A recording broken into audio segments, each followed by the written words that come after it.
Alice Elizabeth loved surprises. From the time Alice Elizabeth learned to dress herself, her house was full of surprises every morning. Alice Elizabeth loved surprises. Down to breakfast would come Alice's brother Jonathan in a blue or red sweatsuit. Alice's other brother Rusty would have on his favorite corduroy pants. But Alice would appear as an astronaut.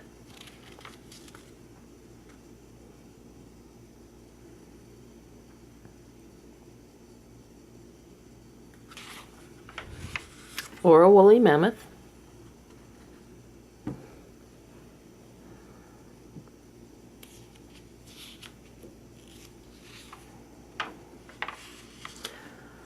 Or a silvery, slippery mermaid.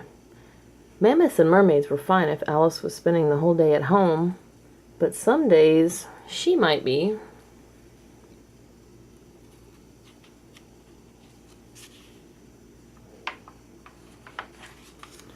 a vampire at her dentist appointment.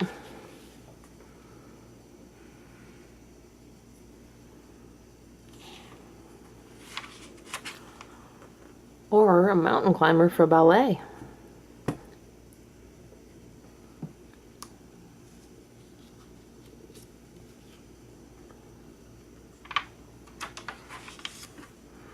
Or a knight of yore at the swimming pool.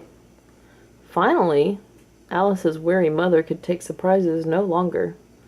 "Alice," she said one morning when Alice's wings wouldn't fit on the school bus, "I love you very much, but go back to your room and don't come out until you're properly dressed."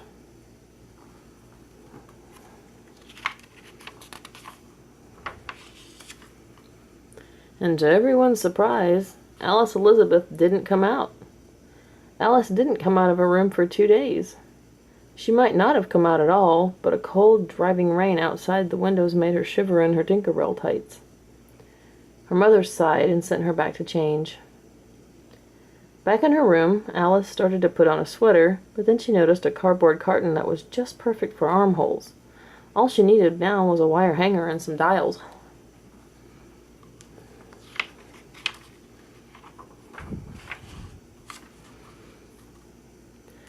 Down she waddled the next morning, blinking and beeping. Her mother cried and sent Alice back to change.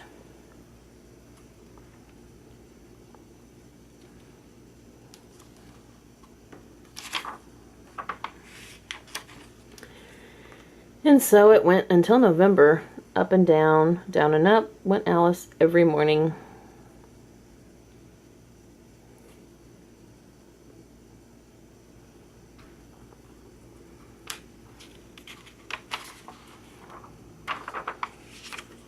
Until her birthday.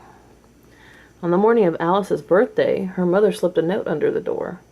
"Party is at 3 o'clock," the note said. "Party dress is on the left in your closet." At lunchtime, Rusty appeared at the keyhole. "The cake is coconut," he told Alice. "I get to blow out the candles." "We're splitting the gifts," Jonathan called through the door. "See you next spring, Alice Elizabeth."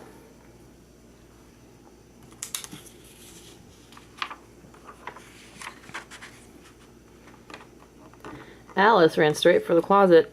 The party dress her mother had chosen was blue with a lace collar. Alice looked in the mirror and frowned. Properly dressed, her mother had said, but party dresses were dull. Not at all right for birthdays.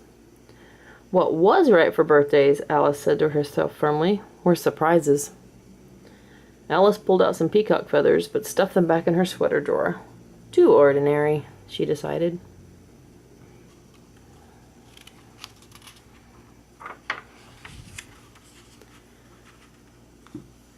She tried on a velvet coronation robe and a wizard's cap.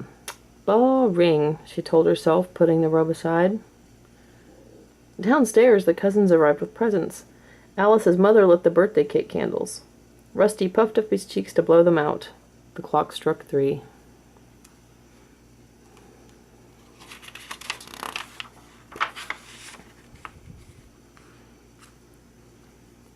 And then they heard it. It began in the upstairs hall as a drum roll. Down it came, rattling and clanging, a whole new invention of noise. Bracelets jingled, tin cans jangled. On top of it all was a wizard's cap. And under the cap was...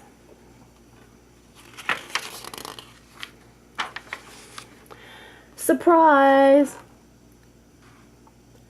That night, Alice Elizabeth, who loved surprises, went upstairs to bed. She washed her face and brushed her hair and set her alarm for 7. And then, after carefully putting her cowardly lion costume on over her pajamas, she lay down, tail curved over her toes, and went to sleep.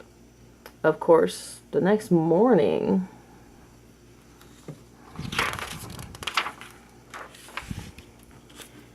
she surprised everyone again at breakfast. The end.